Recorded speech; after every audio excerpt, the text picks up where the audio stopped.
All right. Yo, what's up, guys? Um, so luckily, I managed to find some free time, some spare time today to be able to stream, and yeah, I guess it's time.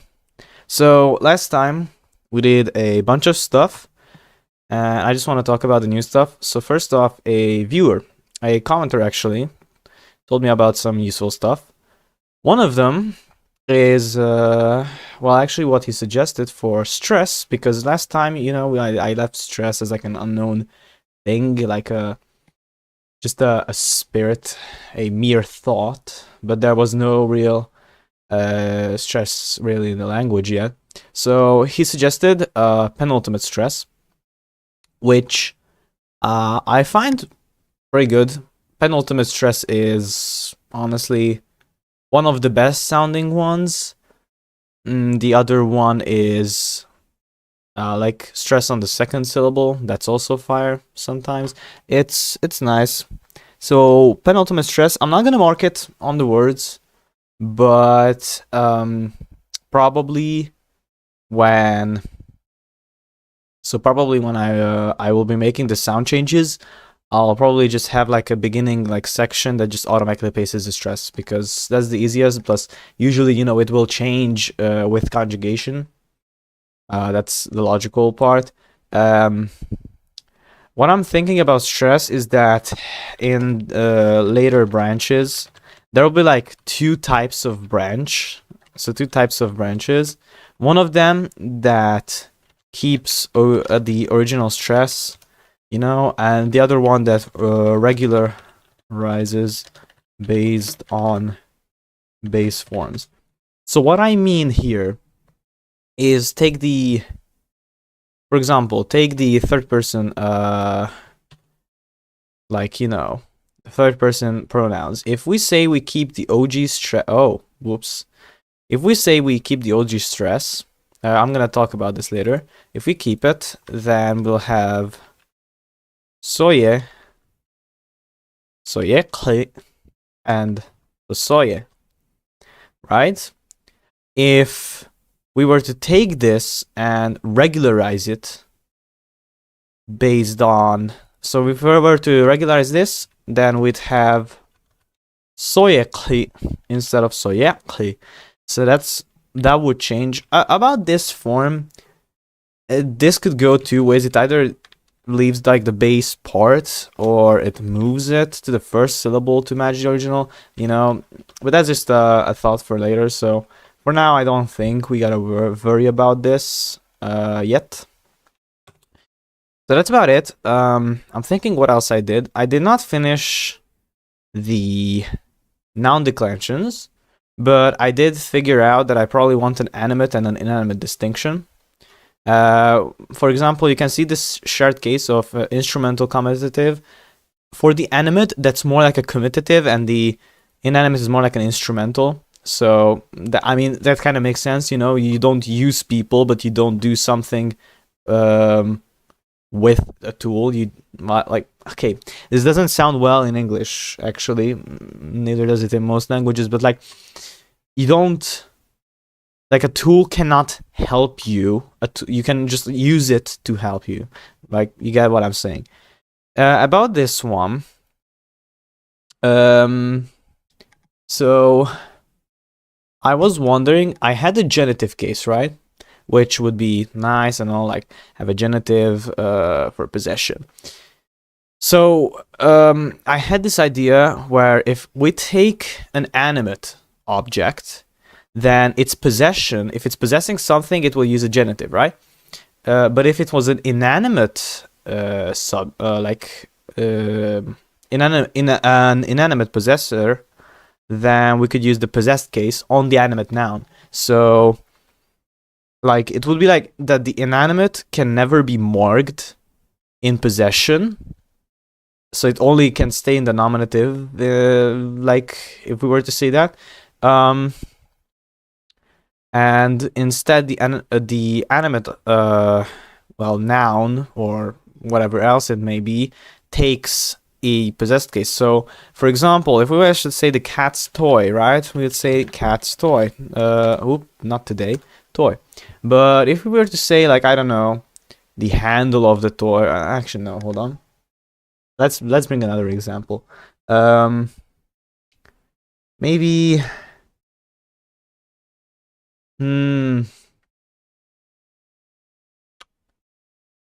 Like, let's see. What can we? There's a quick example. I don't want it to sound too weird, but I'll figure it out.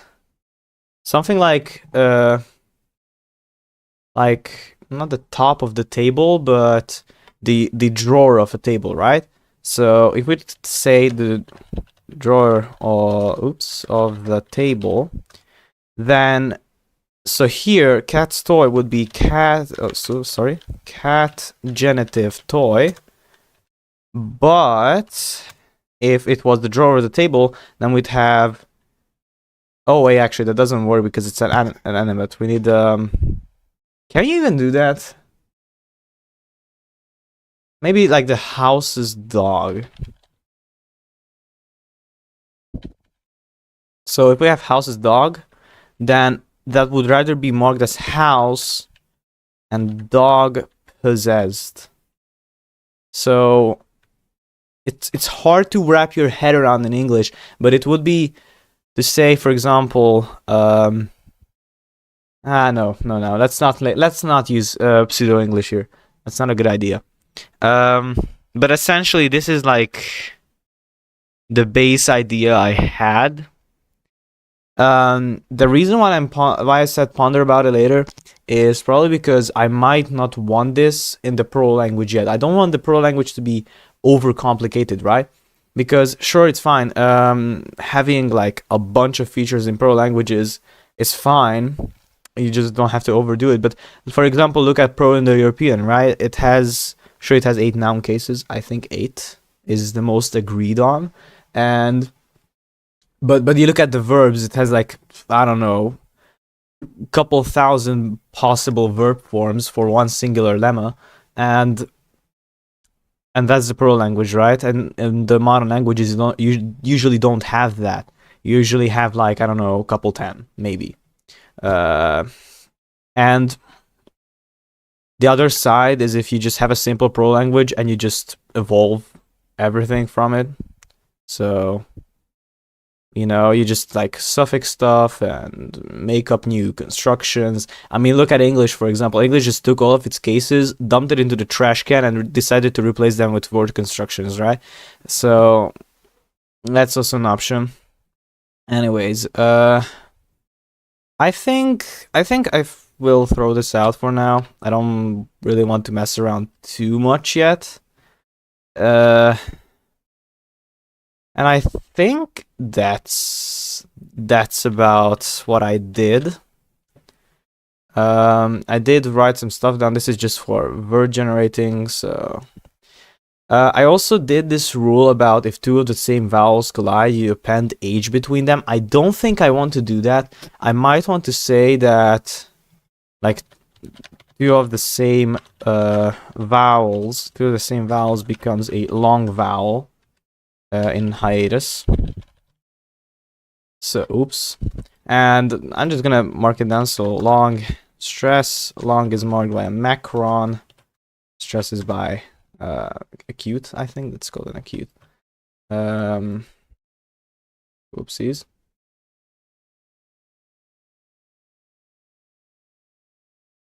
Okay, so we just have some neat little markings, and I'm just gonna fix up some stuff. Which one had? Yeah, this one. So that would make the plural ang and the singular ang. That's could be worse. I say it could be worse. So it's not the end of the world. One thing I do want to do though is, where is this? Not Sora. Hold on. Oh no, this one. Hopefully it's not down. I really do hope it's not down. Okay, it's not down. Great. Just for generating words so I can use them. Here we go. Oh yeah, the problem with the syllables, how I listed them off, it's based on frequency, and I don't want only short words, so I have to rearrange this real quick. Probably into this shape. To be symmetrical. Just gonna quickly replace this here. So, what did I say? I said that roots. Yeah, roots are only not monosyllabic, but like these possible ones. So monosyllables always equipromal. That's fine. Okay. Let's turn our heads back here. Again, I'm thinking I can either do this table like right now on stream, or I could just leave it for background and move on to something else like verbs or like extra suffixes like diminutives and I don't know, extra stuff. I think I'm just gonna move on to verbs for now. So we have 4 numbers for pronouns: singular, dual, plural, collective.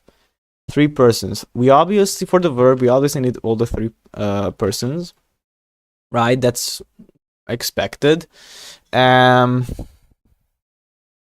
As for the dual, plural, and collective, honestly, it's interesting because not always do you have all the number distinctions. Because, for example, you got Proto-Indo-European, it has a collective number, but the verbs don't mark it. So, I don't think collective is something that you generally mark on the verb, actually.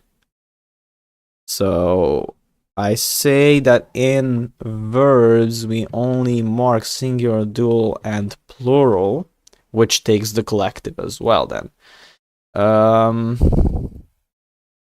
What do I name this? Just conjugation for now, just some placeholder name. That means we have 9 different endings for person. Now, I have 2 choices right now. I can either make these up from the top of my head, or I could be logical, like with nouns, and just derive them from attaching words. The thing about attaching words that I was, kind of skeptical about is that means that, for example, for nouns, this is 1, 2, plus 6 times, so it's 24. That would be 26 words. It's 26 different words that kind of have to be like sacrificed to make up all the conjugation. If we say that all of them are different, obviously I could just be a bit lazier, if you want to say, and just combine all these. Which I think for now I might just do that. I just take the ending and pass on the number after. Actually, that's something I'm curious about. Which one do I do first? Do I first append the number marker and then the case marker? Or first the case marker and then the number? Because it matters, right? So I think first number, then case. So first number, then case would be nice. Because then, for example, the collective form would be kind of like sandwiched between the main root and the suffix. So that means that for case marking, we use 8 plus,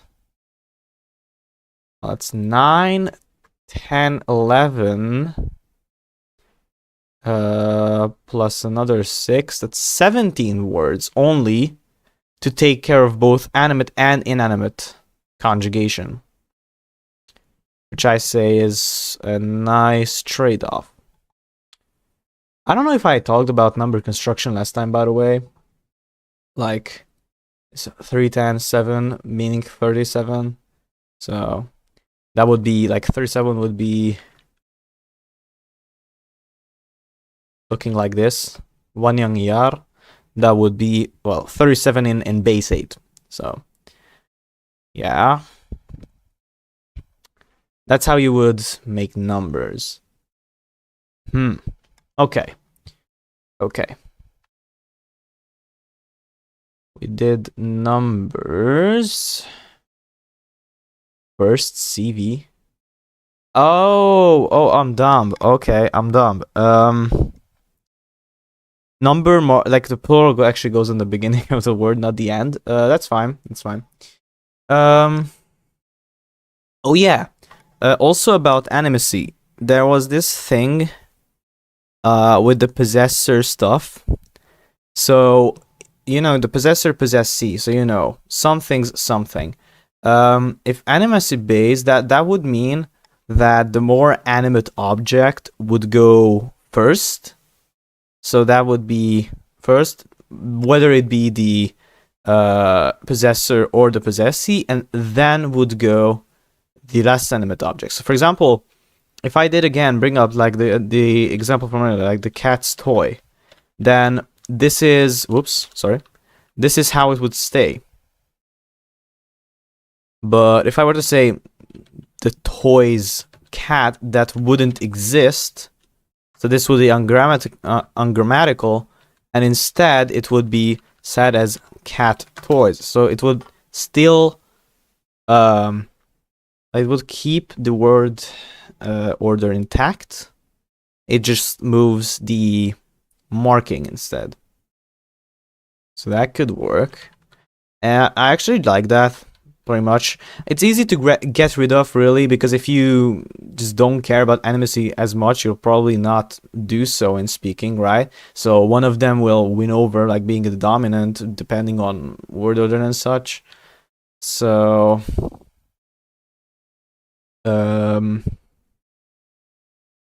so the default, we do need a default of which one goes first, and that will be possessor possessee, because of adjectives or quantities going before nouns, because technically a possessor is kind of like an adjective. And the possessive pronouns in Russian do decline very similarly to adjectives, so it kind of makes sense to copy that order. The only difference is that so what did I say? Possessor possessee, but more animate. So I don't know. Well, how do I say this? Possessor possessee.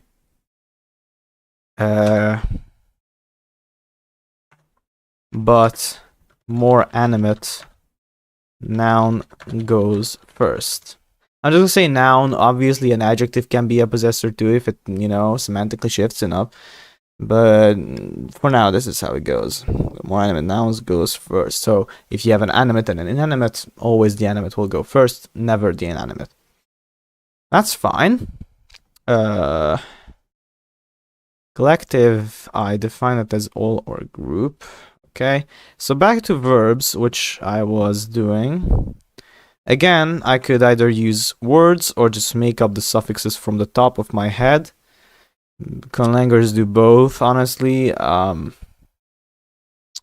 Since I'm aiming to be so natural with this one, I might as well just, use words to make these up. Not necessarily pronouns, because you can actually do it without pronouns.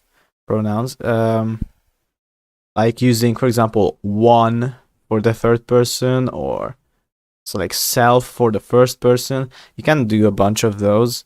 In fact, let me see. Let me open a new window. I'm just going to check something.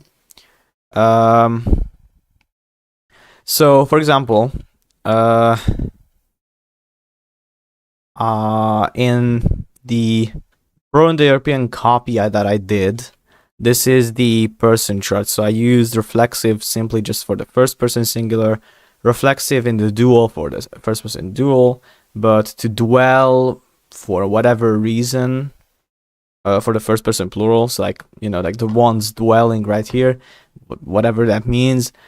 The only one that was really accurate was the second person singular, which was just the pronoun, but then group for the second person plural, and person collective for the third person plural, but numeral 1 for the first person, or the third person singular. So essentially you got a bunch of options. on how you can derive these, especially when you look at the words. Right, you have oop for one. I will tell you like 100% that there's like a negative 1% chance that this will remain the actual word for one in any of the branches, because it's just so like weak. In fact, all of these are pretty weak, right? The only real exceptions I could see are 6 and 3, because they're like fully CVCV structured and with actual decent consonants. Well, 3 is kind of an exception because W is not the strongest, but either way, you know, it's not exactly the strongest. It's made of a pretty weak vowel. It's a back high vowel and an aspirated consonant at the end. Like, you know, you can pretty much use that for. Actually, I might as well just do that. So here it's gonna be just not negative 1.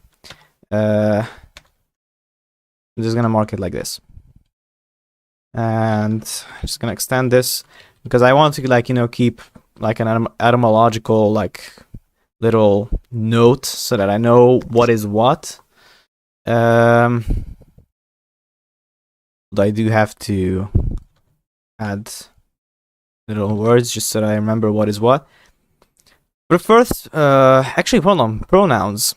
I don't have a reflexive now that I think of it, which may be something that we might need. So a reflexive, it's kind of like its own category. It's not really like together with the other pronouns because it's kind of like its own thing. So if I want to like just deteriorate the two as much as possible, the actual reflexive has to have an initial consonant that can stay word initially, but likely disappears when it's sandwiched between, you know, actual other phonemes. So it maybe between two vowels or such, which, well, it could be any of the aspirated consonants. Maybe even just a regular which could merge with either k or k. Maybe a nasal, but that's not entirely sure. Yeah is controversial, but it could cause palatalization if I really wanted to. Definitely not. Is like one of the weakest sounds. W, questionable, I guess. Ch, also questionable. But the rest, like L and R, that's not. S, not. Plain plosives, probably not, so. Or I could not make it the reflexive, you know. Or I could make it the reflexive and replace the reflexive with other stuff. Or, I don't know. Million other options, probably. So. In the meanwhile, I'm just gonna start making the suffixes. No. I didn't mean to press. What did I? Hold on. Got it. Okay. So we have this third person singular. That's oop. That works. Another thing I'm thinking about is that, for example, in Hungarian, right? My own tongue, my own mother tongue. The third person singular is unmarked on the verbs. It does not have a physical form. And I'm pretty sure that was also the case in pluralic. If I remember correctly, the third person singular was also nothing there. So could be possible to leave the third person singular as nothing on the verb, and the second person singular would instead be one. But I don't think the problem with that is that if you don't put anything at the end of the verb, then all of the sound changes that would, for example, like affect the end of the word would probably mess around with the unmarked form, and that would cause issues probably. So that's something. Okay. I'll keep the marking. I'll keep the marking. What else? What else do we have?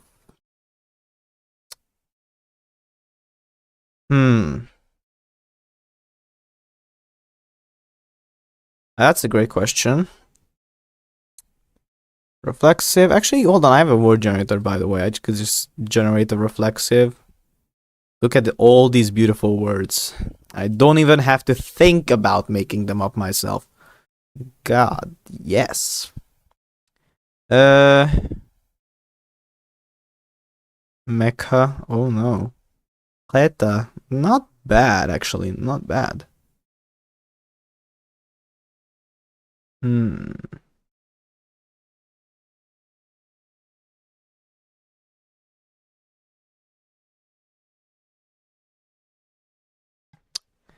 Heckley is not bad, actually. I might as well just use that. Uh, that would mean the duo would take numeral 2. Wait, why are the pronouns taking the inanimate marker? I mean, it could be a fun alternation, I guess. Okay. The problem with Cl is it won't, like, no, it's not guaranteed to disappear, but that's fine. Okay. What else do we have? Or what else don't we have? For example, demonstratives, which is essentially just this and that. Because we don't have words for that and those two, and they also would probably decline like pronouns. 8 cases. Hold on. Hold on just a second. I have, that's 8 cases, right? No, that's 7 cases. I cannot count. I have 7 cases, 4 numbers. That would make 28 forms per pronoun. Ooh, that's a lot. That's actually a lot to take in. But it could be like a fun way to get rid of them and merge and stuff. That could be cool. Another thing I'm thinking about is that, for example, oh Jesus, for example, the third person pronoun, right? It's only like it just exists, but it could change depending on which declension you use to be inanimate or animate. Could be fire. Potentially fire. Okay. I'm getting off track, by the way, so I should probably turn my attention back to verbs. So we figure out one entire ending of the 9, and that's just the person marking, so we should probably start paying a bit more attention. For the dual, I could just use the number 2, like, by analogy.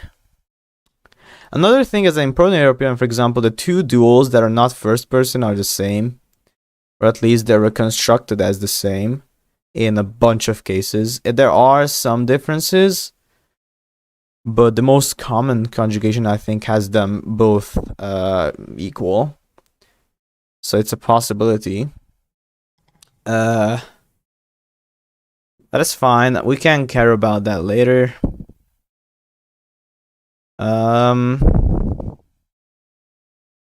Okay. For the third person plural, I could use something like group, which technically is already the inanimate collective marker. But let's be real, that will probably disappear. So,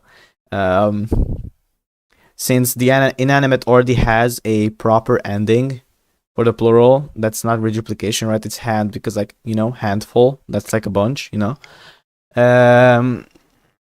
Although technically that could make for a paucal, but who uses paucal, really? Who uses paucal?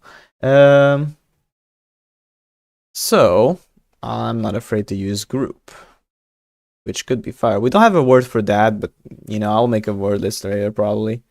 I'll probably just grab like a Swedish list and just copy like a bunch of generated words and see which ones are fine. Uh, okay. So we get 2 of the 9. Uh, the thing about us is that you could take it and like understand it a bunch of ways.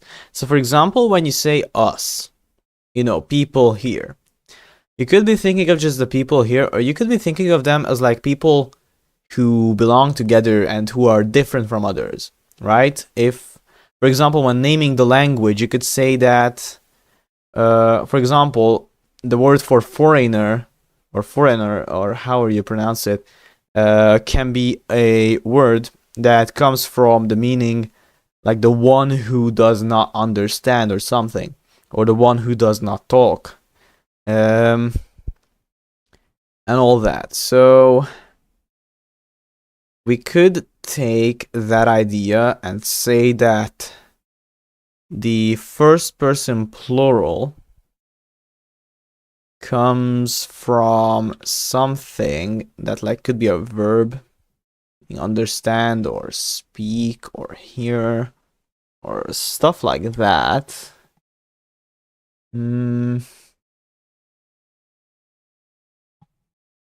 Let's see.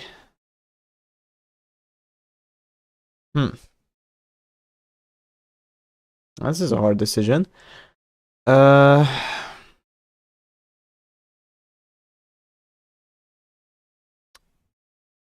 Or I could copy what I did in the other one and use to dwell. So, I will have like, I don't know, a million words for it to be. So, ones who dwell, together, creating a community. Get it what I'm saying? That could be an idea. Another thing I could do, actually, is just remove the dual ending from verbs and only have a singular plural distinction. Which would be boring, yes, but it also would make my job easier. Plus, really, if we're suffixing existing words, then really you could just make up a dual ending whenever you like. So I'm actually avoiding that, so let's not have a dual on the verbs. And it's only singular and plural. That's fine, probably. For the first person singular, the thing is that about this, it could also depend on like the community that speaks it. Because if we're talking about a hunting group of people, then first person singular might come from hunter, right? The hunter, the one who speaks right now, the one who did, like, the one who got you the dinner for tonight. Then that, if it's a more like an agricultural the agriculture centered community, then it might come from farmer, all that, so that's a possibility to explore. That's why I titled this like tab here world building. I admit it, I am probably one of the worst people at world building, but I can try my best, especially because I want to have like a mythology later on. That could be cool, like what the Greeks had with like a million gods and such. That would be hella complicated because I have to write like probably like pages, like a complete essay on the story of what they make up, but who knows. So first singular. We also have the second person, which I did nothing with yet. Technically, the second person could come from something like not me, or here, or something like that.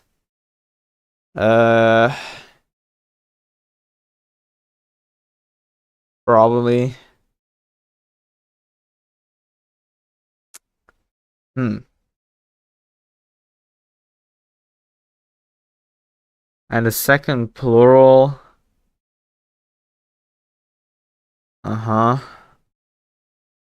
Decisions, huh? Probably. First person singular.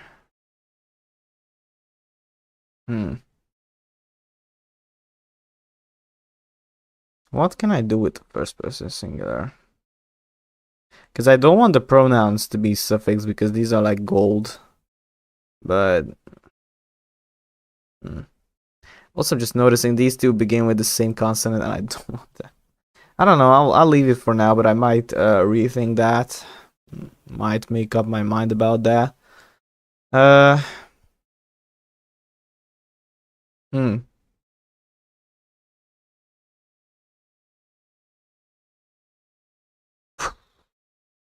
For now,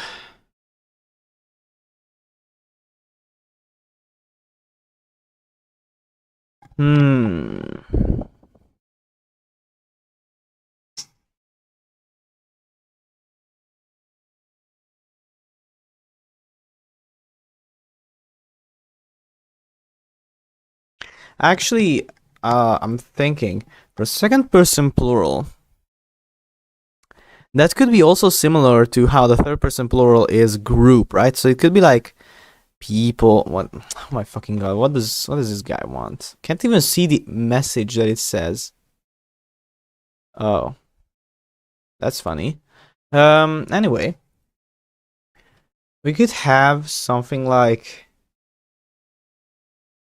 person in the plural to have the second person plural. So take person and make it plural. Sorry. It's like that. So that could also work. Nice. First person singular. And the second person singular. Second person singular, I'd say we have like something like here, maybe. And the first person singular, the hardest of the entire damn chart.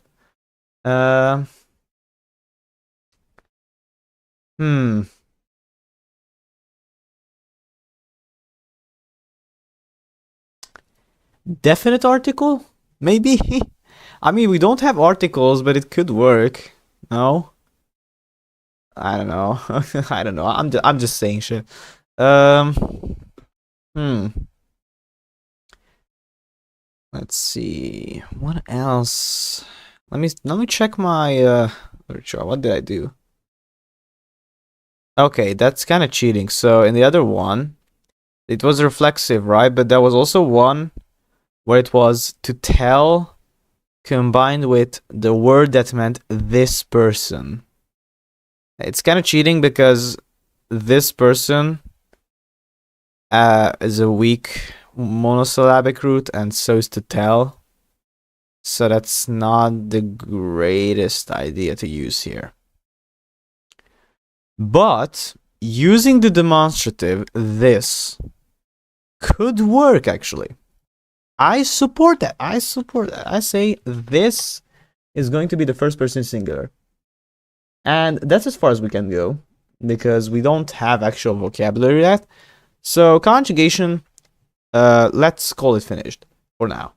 Now, that's just the person conjugation. There's a million things about verbs that you can do. One of them, that is probably the simplest, is the infinitive and the imperative. Now, the imperative can go two ways. You either have it as an additional suffix so that any person can be an imperative, or you have it as a completely different suffix that can only go, like, coexist with itself. So, could do either of one of those. About these, we have to make up a little chart about how verbs will be built. So we have the root of the verb. And right now we only have person. And we will have a tense, probably. We'll have a mood. Actually, the infinitive, where would the infinitive go? Because technically you can only have it on its own, but you see Russian, for example, marks, sia at the end of the verb to mean it's a passive. Even in the infinitive, it doesn't append it before the infinitive because, you know, it was suffixed after the entire thing. So we can either do that and have the infinitive be adjacent to the root, and then everything else goes. But a person and mood and stuff, I think mood... Actually, tense... Hold on. Tense, aspect, and mood, because I forgot aspect, that it matters. So, I say we can go, not Tesni, but tense, aspect, then mood. So if we really want to clump everything into the verb and we don't want to have like separate expressions as is, then this is probably what it would look like. So tense, what do we have? We have a bunch of choices. Probably past, non-past. That's the easiest. Aspect. Ooh, okay, aspect. And mood. Infinitive goes in the mood, so we definitely have an not infinitive, sorry, imperative. I'm just saying dumb stuff. As well as in the aspect. Hold on. I have to look this up. Just give me 1 second.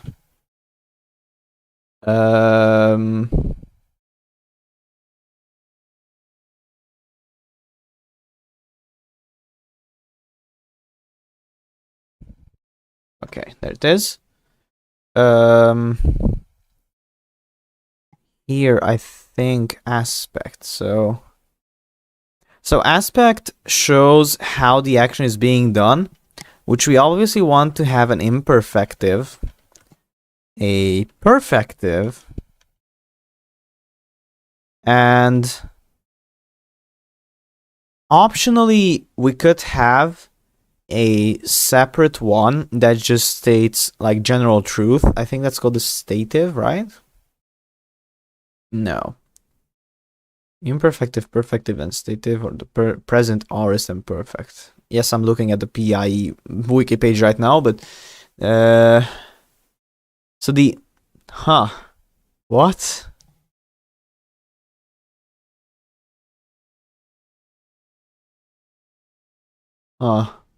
Okay. Anyways, the imperfective, the perfective, and I think it's called the nomic. Let me just look it up. The nomic it's an aspect, I think. Nomic that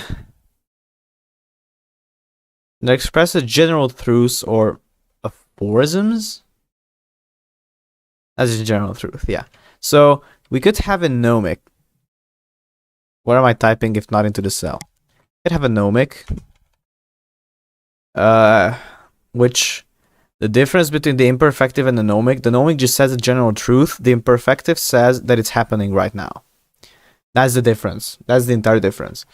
But technically, you could have the imperfective also work as a nomic. In fact, I think a couple languages do that. Quite a couple. So, mood. We have imperative. I think imperative is a mood, but do not trust me on that one. Also, PI has voice, active, and medial passive. I don't want to have that because technically in PIE you could just conjugate it differently based on whether the verb had an object or not. I don't want to have that. I want to have like probably separate verbs if it has an object or not, or have a separate marking, or just have the same verb. You know, multifunctional, multifunc. So yeah, the mood. Yeah, imperative is a mood. So, yeah. What I had, so we have the so the imperative is another level. We have an indicative, right? Which is just the basic. That's just the anything. That is like, that is, so the indicative is no modification to the mood, right? It's just the purest form of the verb, that's it, no extras. Then you have the subjunctive, which is essentially not wishes, but hypothetical statements. So, and that could become a future tense, for example. So that's a subjunctive. There in PIE, there's also optative for statements of wish or hope. I'm gonna leave this out now, and I'm gonna say that this comes from a separate just verb. That means like to hope to do something or something like that. Imperative, we already included that. So what I want to change, verbs, I want reduplication in verbs because that's like peak reduplication. And obviously, when it comes to verbs having reduplication, it's always tense that I choose to be so. Especially the past tense. No bias at all, I promise. So that's why here we have a tense embedded in. We won't have that because non-past will be unmarked, and past will be marked by reduplicating first CV. So I'll write this down. Past is read up first CV, like this.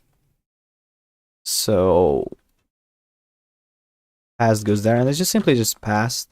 Actually, I could call it tense because technically the non-past is the no reduplication. So it's tense, root, infinitive, aspect, mood, person. So we did tense. Tense is past versus non-past. So, and I'm just gonna, oops, okay. I'm just gonna move this somewhere here and just say actually I could just include it in the same cell. Non-past unmarked. Also have some better separator like this. Copy the way style. So nice. Aspect has imperfective, perfective, and nomic. So let's see. We have, this is gonna be person, or with capital. That's the capitals. Person. We'll have a word that is aspect, and that will be just like a single column probably. So that's it. And mood, and the imperative moves there. Let's see. So indicative, subjunctive. Just color the rest in too.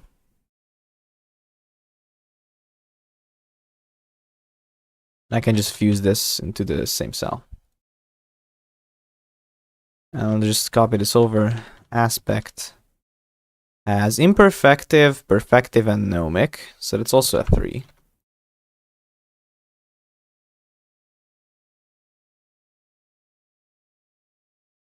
The good thing about having a separate nomic is that you could have the imperfective either stay as is or have the nomic replace it for whatever reason, or have the imperfective replace the nomic. You know, like you could do this switch around because they're pretty close in meaning. They're not the same, but they are pretty close. Close enough to, you know, make a difference.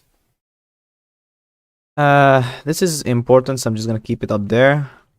Person goes aside with the infinitive next to it. The infinitive, I'll figure that out. Aspect goes beneath. Whoops. Mood goes beneath. Okay. I do want to have the ability to be able to copy this without selecting extra cells for when I'm doing Lexergy and stuff, so I might as well ungroup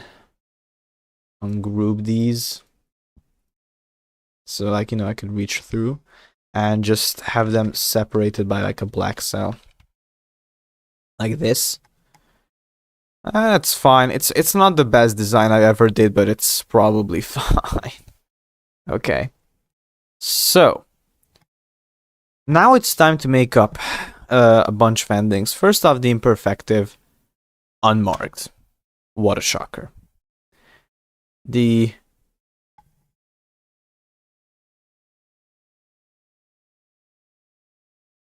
sorry, I thought I heard someone come home.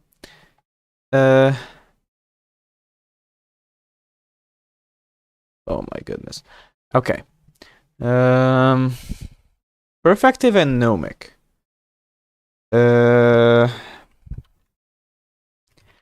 How could you distinguish these? So the nomic is general truth. That gives me idea to be B. Because you're saying it's a general truth, right? So it is. It just is. The perfective could come from a verb meaning to finish. Something along the lines of that. The imperative, I don't know. The imperative. I'll figure it out. Do you have a phonetic alphabet yet? I'm far away from an alphabet. That's like at least a couple more streams away. We don't even have like the whole grammar of the language yet, let alone vocabulary. So writing system is like one of the last things you start doing, at least in my opinion. So not yet. Will be in like the future sometime, depending on when I can stream again. It's pretty rare nowadays because of my schedule and stuff, but maybe if I find some time and find enough time, I might get there this year. And I really hope that's true. Because I don't want this project to take like too long before I can finally finish the pro language, because I do really want to start working on branches as early as possible. So yeah. Anyways, back to cooking. We have an indicative, a subjunctive, and an imperative. So indicative again is unmarked because it just is, right? Subjunctive is for hypothetical statements. So how do you convey hypotheticals?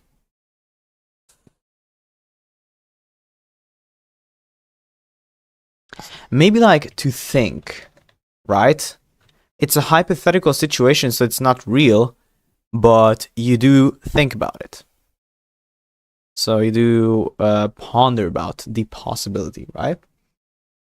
Imperative is another question. There are a bunch of options for this. If I had a vocative case, I could use the suffix from that. But I could also use a verb like to do, or have an entirely separate verb for the imperative if I really wanted to. But that's probably just like a descendant thing. So for now, to do. And that's the origin for those. The infinitive. Yeehaw. The infinitive could be a couple stuff. I think I used to stand in another project I'm in, but I don't know. Let's see. I think we could use to stand, which there is a slight issue that it's already used in the inanimate locative, but I think it's manageable. I'm just gonna bring this back in the meanwhile, over here. Keep this up here. That's fine. Okay. And that's pretty much the origin for the base of verbs. The rest is a bit more interesting because if you do anything else with verbs, that's mostly turning them into nouns or adjectives or adverbs or such, or converbs maybe.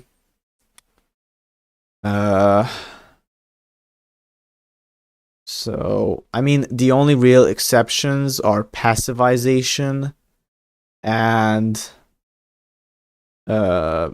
turning verbs from what is it called? Hold on.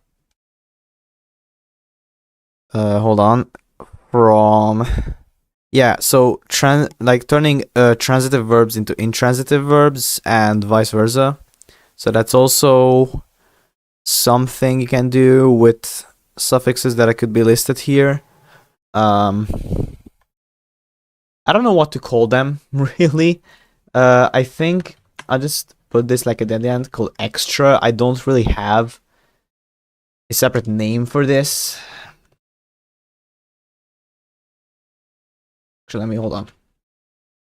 Oh, whoops. There. So extra would contain stuff like gerund, past participle, present participle. What else? Adverbial, I guess. In fact, again, let me just check the other document because there I listed a lot of these. So yeah, I did. Okay, I'm just gonna copy over the list here. So passivization, intransitive, present participle, past participle, resultative, agentative, abilitative. That's an interesting name. Gerund and transitive. Everything. What's a transitive versus intransitive verb? Transitive verb. I'm assuming here that you know what a subject and an object is. So a transitive verb takes a subject and an object. An intransitive verb has only a subject. So a transitive verb essentially says that X does something to Y, while I can't type. Intransitive verb just says that X does something. And in that case, there is no object, so there's no Y. That's the base difference between the two types. And that's why I'm saying that there could be a suffix that could convert between the two, which would, it would just help with deriving new words, really. And the way you convert between the two can have different types. So, for example, when you're turning a transitive verb into an intransitive verb, that could go either through passivizing the verb, which would instead turn it into Y is done something to, and the one who does becomes optional to include, or it could just become X does something. So there's a bunch of ways to convert between the two, but this is basically just the the main split between verbs. There are a bunch of different ways you can split too. There's bitransitive verbs, I think, or ditransitive. I don't know if it's bitransitive or ditransitive. It's one of those two.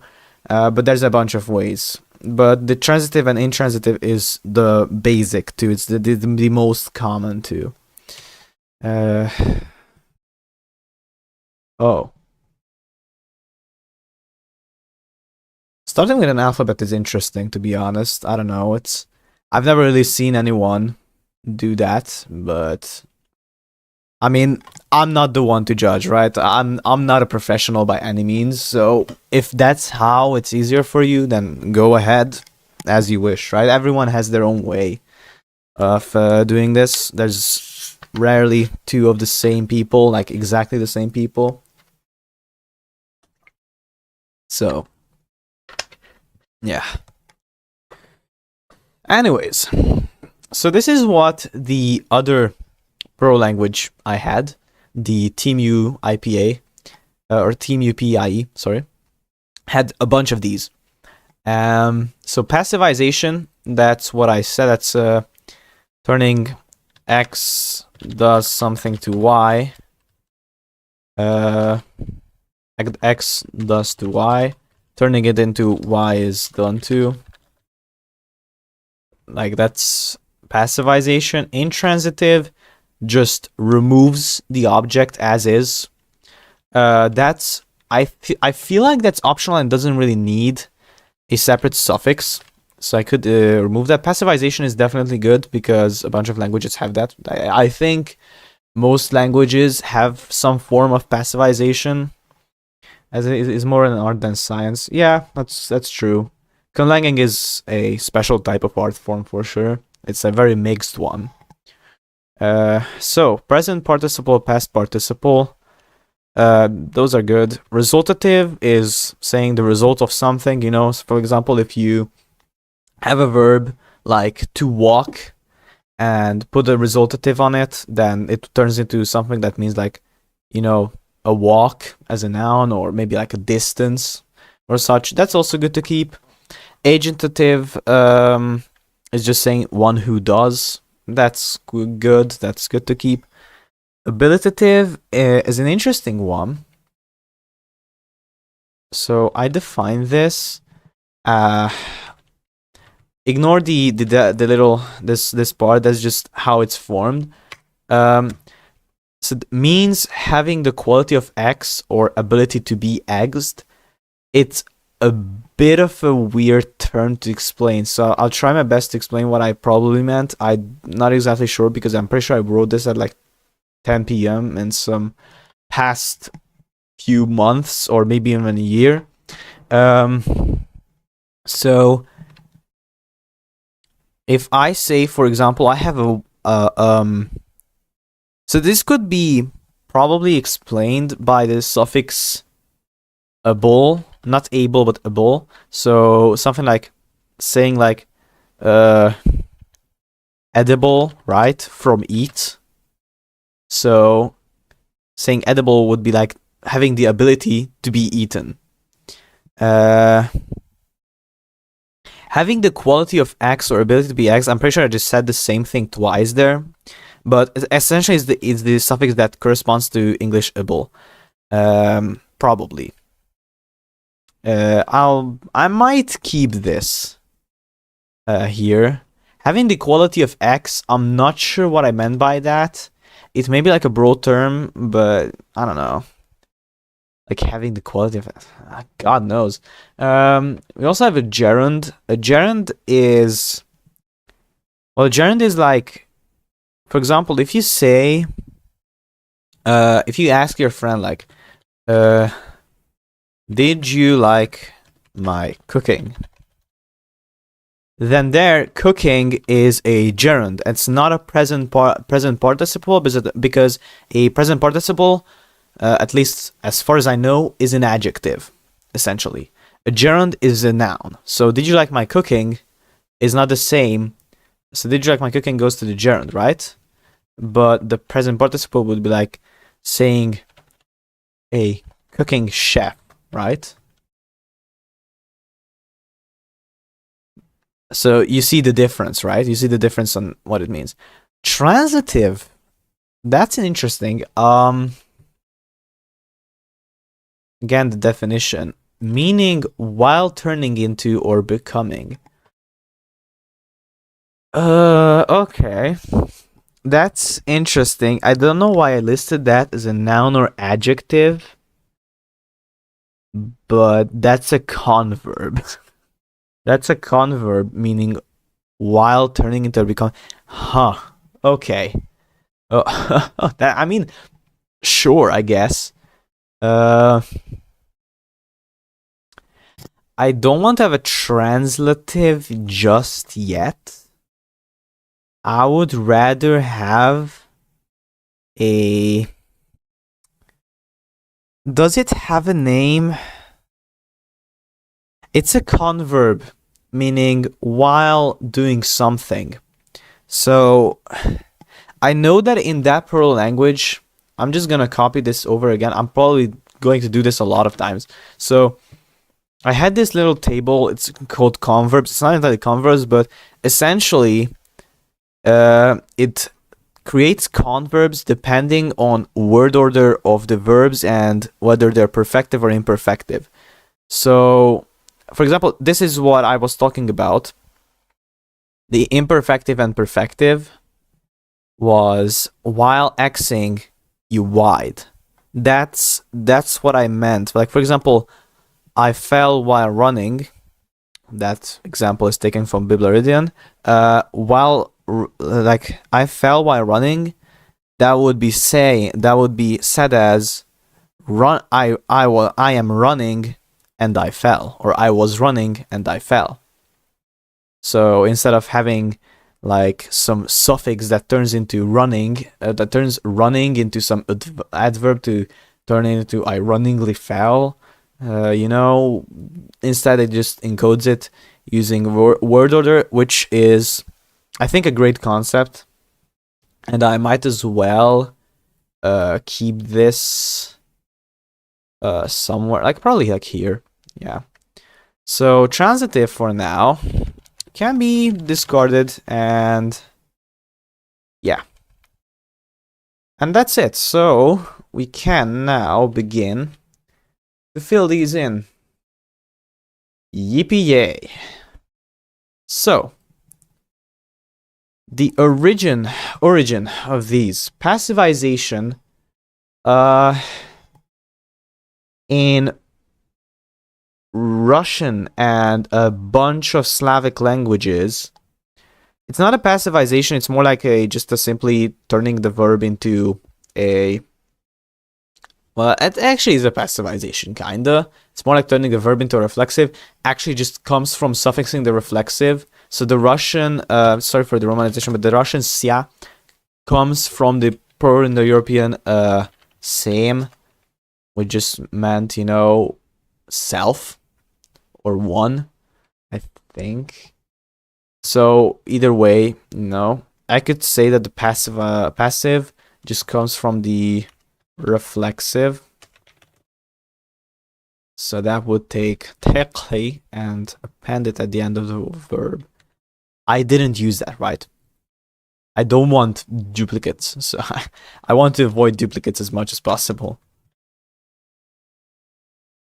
So, present participle, past participle, resultative. I have a split here between agentative, depending on whether it's an adjective. So, like, a cooking chef again. Actually, like, no, that's not cooking. It will be like a walker. How would that be an adjective now that I think about it? And I don't think it really exists as an adjective on its own. So I would say just classify it as a noun adjective. So it could be either, depending on how you use it. Abilitative, of course, that's this one. Abilitative.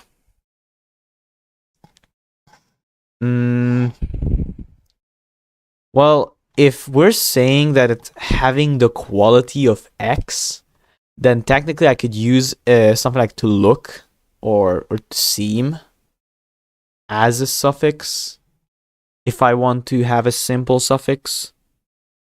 You also have the gerund. I mean, probably I could have a word that just means like process or action and have that suffixed. Probably. So the gerund, yeah. That would come from some verb meaning action. Reflexive pronoun. So action / process. Likely. Abilitative. I'll leave that because it's a complicated one. Present participle and past participle.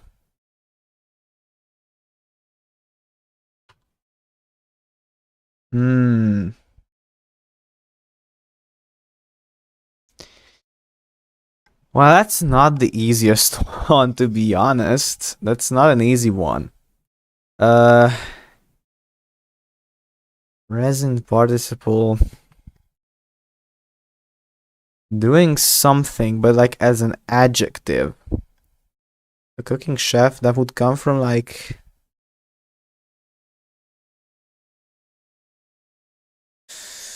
Yeehaw.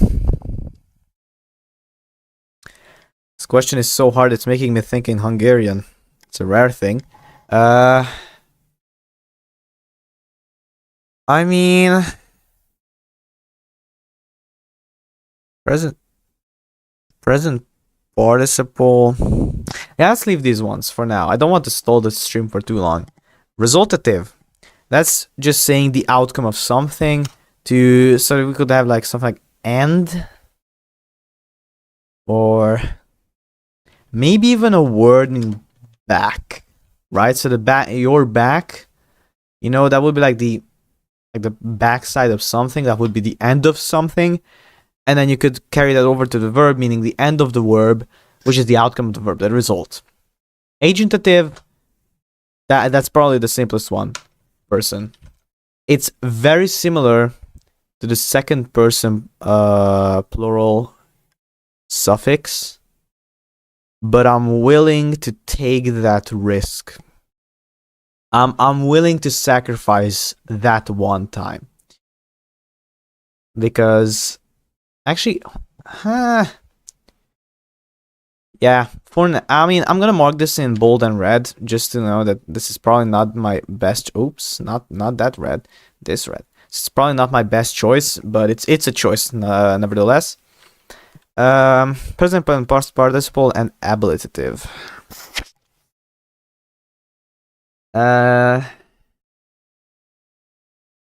Ablative actually could come from to know, because to know how to do something, to be able to do something, to be able to be done to something. That's how you say it. So probably like to know. It's not the best choice, but it's not the worst. Plus, it's really... What did I use? So, I had to have to look. So, like, to have the look of something, I guess. I think so.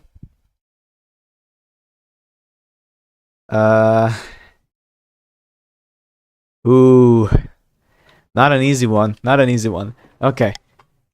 What about the present and past participles? There, present participle to perform, and past participle was back. So that actually I used. Well, that doesn't make a lot of sense, but sure. Present participle to perform is not bad. I really hope that's how you perform.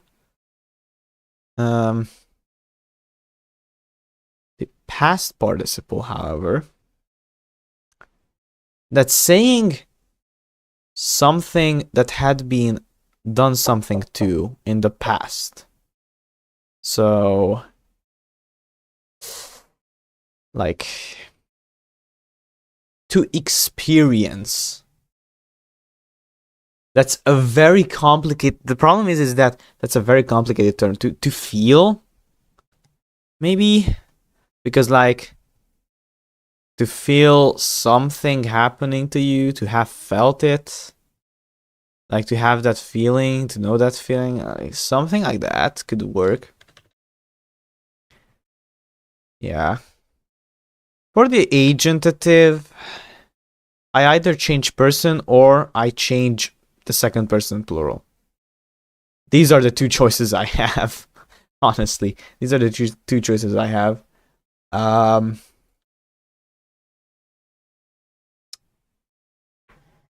Huh.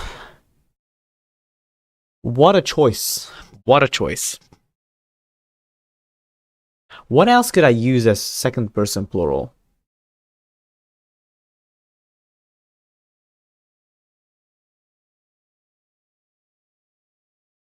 I genuinely don't know what else I could use.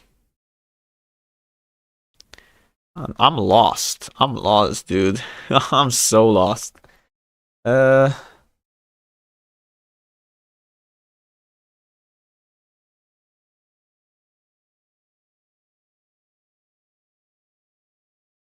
uh,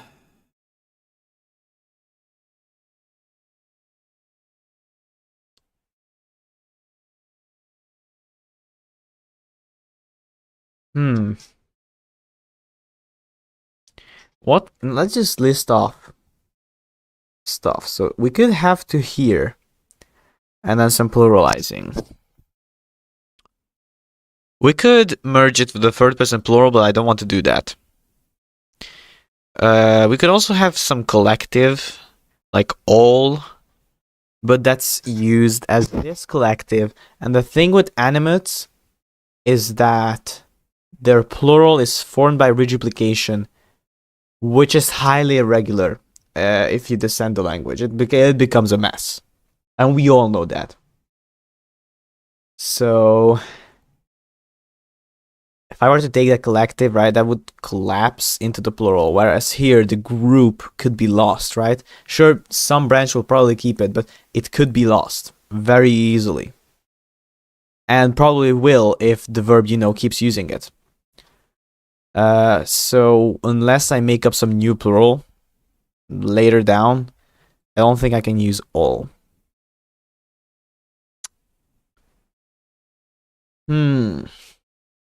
Or another possibility, actually, is that the plural becomes the same for the two.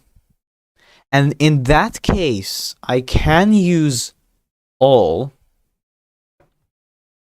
because then this plural, collective, but plural later down the line, is replaced by this one.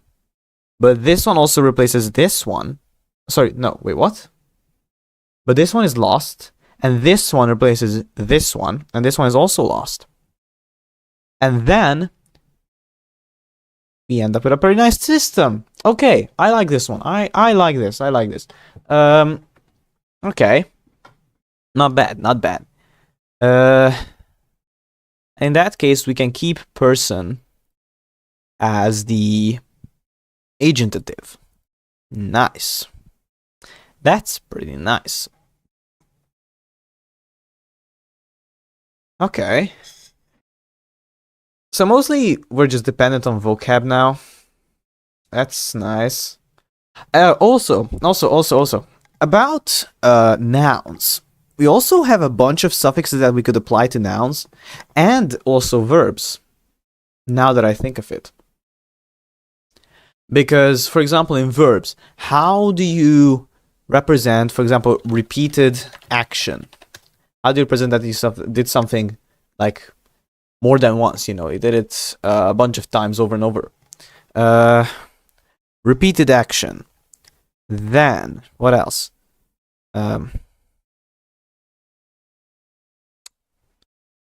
Negative is fine because I could just have some word that I could suffix to the, like, I don't know, the beginning of the word, or just have it separate that just negates the entire thing. So that's fine.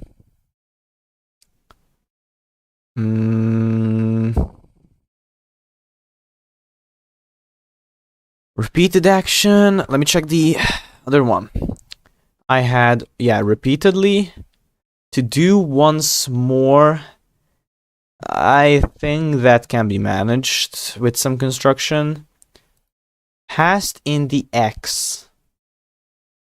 Oh. That's interesting if you think about it. For example, how do you convey past in the past? So, for example, how do you say that by the time I arrived home, the door had already been locked? This is some bullshit, but you get the point. You have to somehow say, have a difference between just two past verbs and the verb that is not just the past but also a past in the past. So if you were to draw a timeline of now, and you would have verb 1 and verb 2 happened before that, and you would say that by the time that verb 1 happened, verb 2 had already finished, like it already was over, or by the time verb 1 happened or started to happen, verb 2 was already happening. You know? So, whoopsies.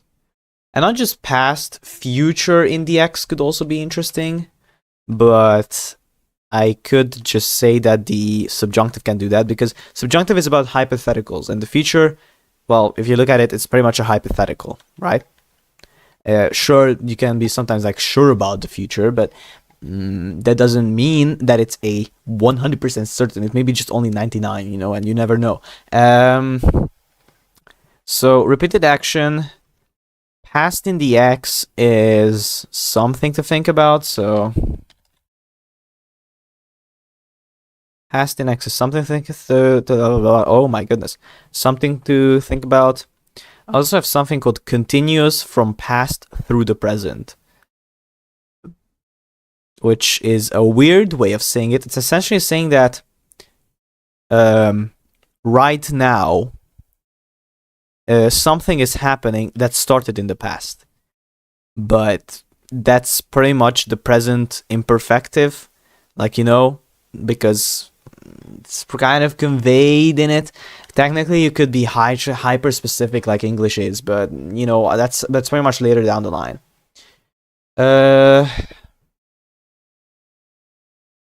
Habitual.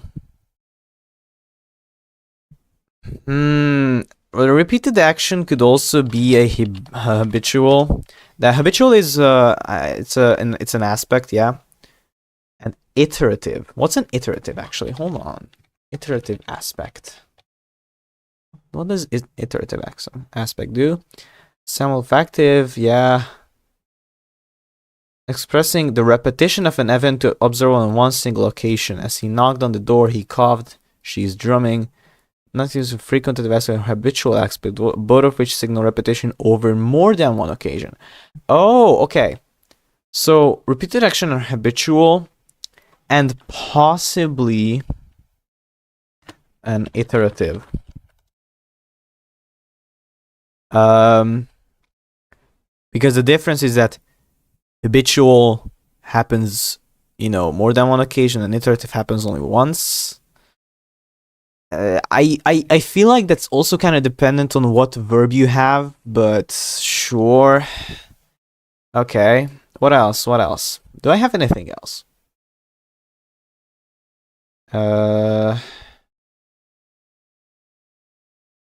Repeatedly. That's all actually about those verbs.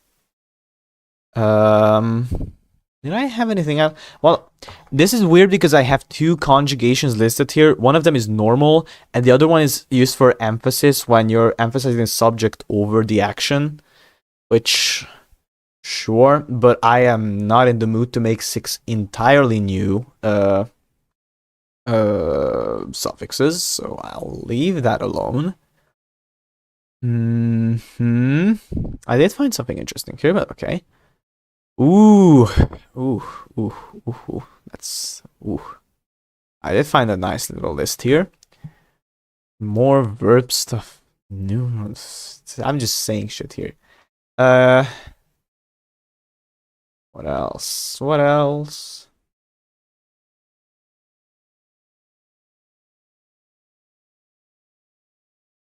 What? This is bullshit. What is this rule? Fuck no. Okay, I just found some dumb stuff in my other Prolang. Ignore that. So anyway, I looked through this. That's fine.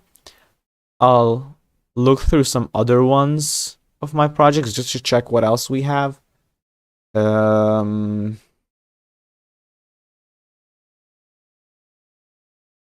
the hell is this?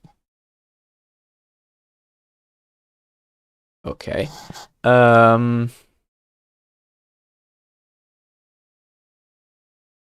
Negation, adjectives, adverbs.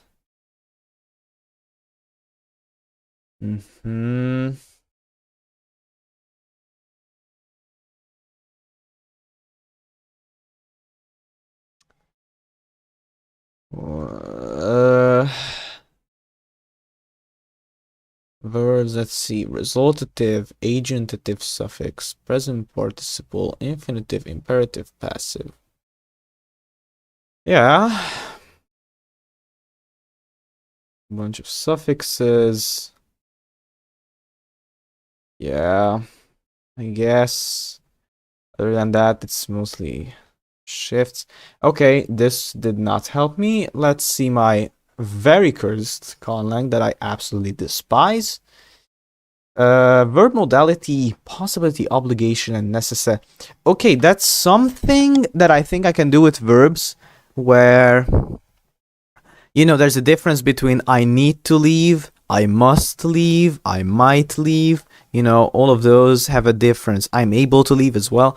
I think that's manageable by using separate verbs. I don't want to have separate suffixes just for those because one, laziness, two, I don't want to overdo the verbs. Is there any meaningful language here? Collab. I mean, maybe this one gives me some ideas. Derivation and grammatical stuff. Okay, yeah, that's... Oh, instrumental suffix for verbs. That is something smart, actually. Instrumental suffix. So an instrumental suffix takes a verb and turns it into something used to do X. So if you have a verb, that means to cook. Again, bringing for example. So if you have to cook and put an instrumental on it, then you get something used for cooking. And maybe you could have that extend to make, like, maybe mean fire, you know, or stuff like that. Stuff like that. So an instrumental suffix is nice. What else do we have? Okay. Applicative. I don't entirely understand applicative, so I'm just gonna do a quick search. Applicative voice. That's a voice. Ooh. Promotes an oblique argument of a verb to the core object argument. Hee-haw. Hee-haw. Oblique argument. I did not...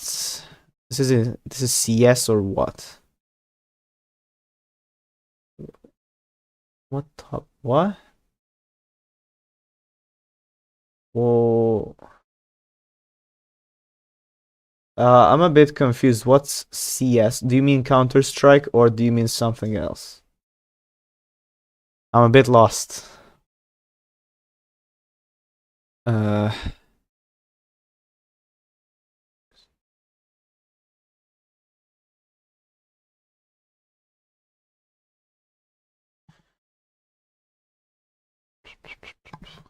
mean, the computer science, video, or physics. Oh, it's not. No, it's neither. Wait, what do you mean? Like, depends on. Yeah, it's languages. Yeah, it's languages. A conlang is a constructed language.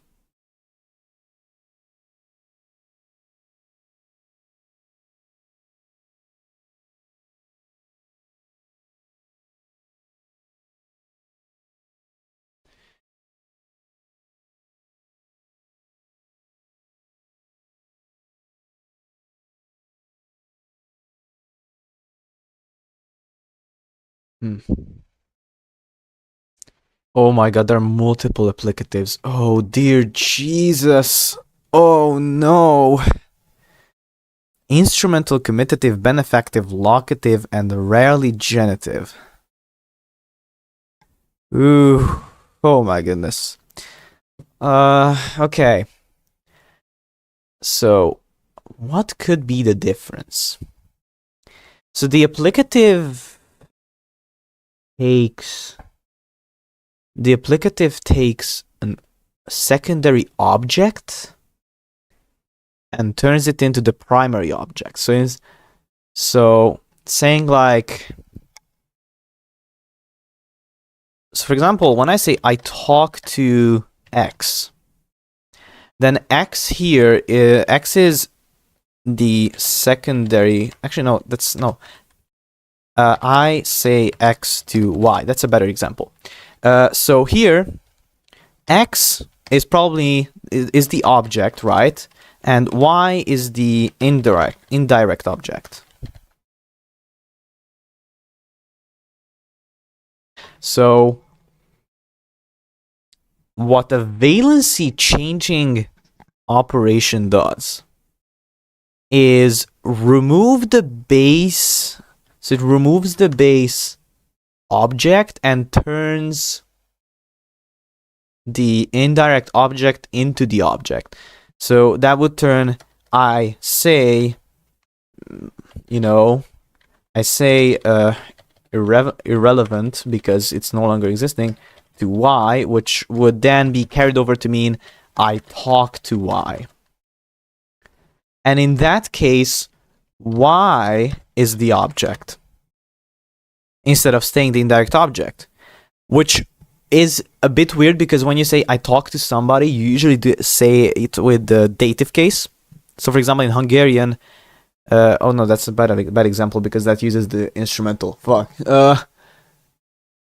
Yeah, actually no. So I talk to, in most languages, uses the comitative because you're talking with somebody. But if you use it through an applicative, which it doesn't exist in Slavic languages, for example, I think, then you still say I talk with somebody, but you don't use, I don't know, dative, or you don't use the comitative or whatever case it uses. You use the accusative as if it was the object. It, of course, provided we are using or we are making a nominative accusative split and not an ergative absolutive, because again, that's different. So that's what an applicative does. And I don't know which one this is because, hold on. I might as well pull this page up here. So here's the page, right? A language may have multiple applicatives, each corresponding to different roles. These roles include instrumental, comitative, benefactive, locative, and although rarely, genitive. So now, and I hover over this. This is just the case. So this is just the description of the case. So I don't know which one is which one. So the benefactive case, or the benefit. Examples. Okay. English. Oh, can be made transitive. Noun giant, the object. Oblique noun, the object. Oh, okay.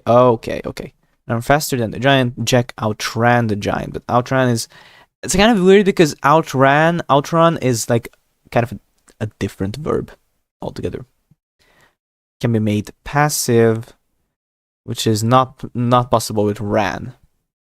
Yeah, but that's mostly because outrun is different from run.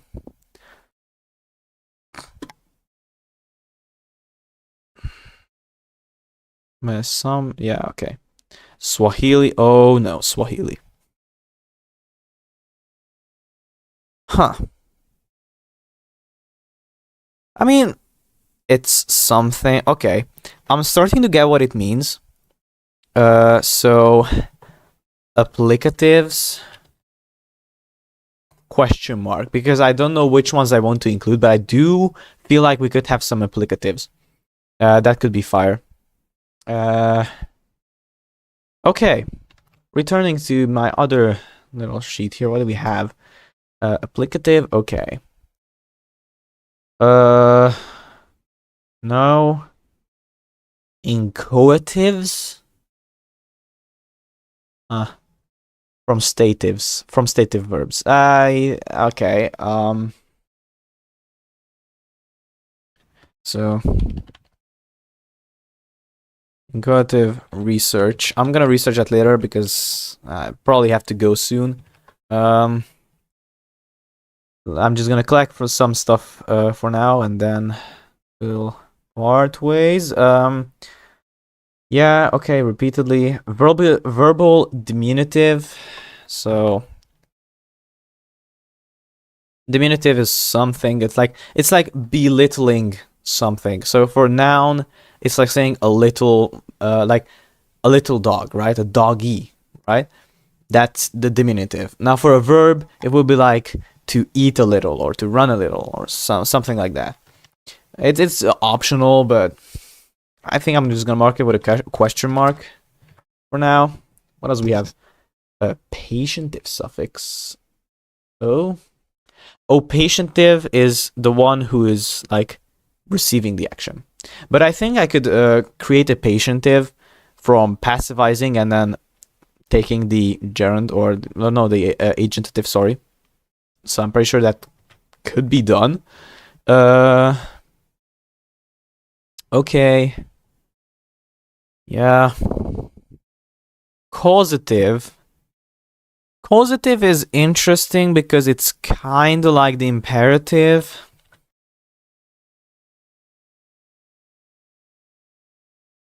Which actually reminds me, I could just say that we don't have an imperative and instead have a causative that can also be used as an imperative, no? Although I don't know. Where's the imperative? Hold on. I lost it. Yeah, here it is.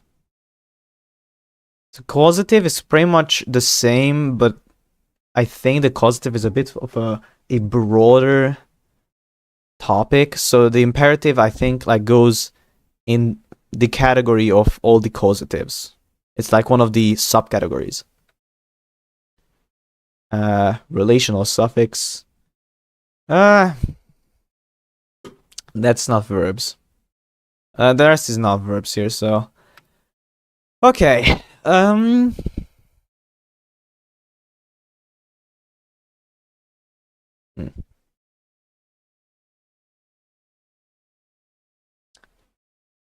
Yeah. I say that this is it for now. I think we made plenty of progress, even if I just spent a lot of time, like umming and just spending my time silent or something, or just saying random stuff and stretching time as far as it goes. But I think we made a good progress. We established the base of verbs and even have extra ideas for future.